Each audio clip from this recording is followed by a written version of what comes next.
En France, l'actualité, c'est aussi la décrue.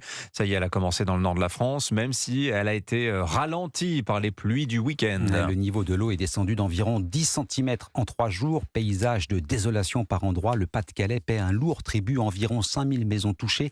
Certains habitants exaspérés par les crues à répétition envisagent carrément de partir.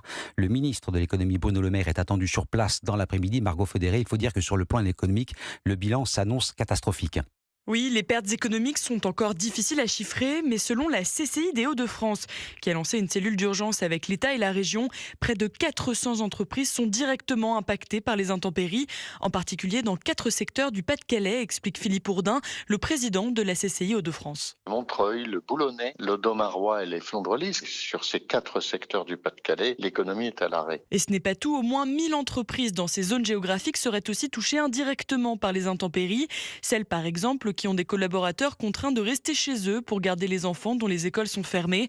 Ainsi pour Philippe Ourdin, il faut que tous les acteurs, banquiers et assureurs compris, continuent d'agir vite auprès des entreprises pour connaître l'ampleur exacte des dégâts. Les petits commerces, si ces entreprises sont à l'arrêt 1 mois et qu'elles n'ont pas d'assurance perte d'exploitation, là ça peut être très grave. Après l'annonce de plusieurs fonds, dont un fonds d'urgence de l'État de 50 millions d'euros, le ministre de l'Intérieur, Gérald Darmanin, a promis une nouvelle enveloppe spécifique pour les communes sinistrées du Nord et du Pas-de-Calais. Margot Faudéré du service économie d'Europe 1.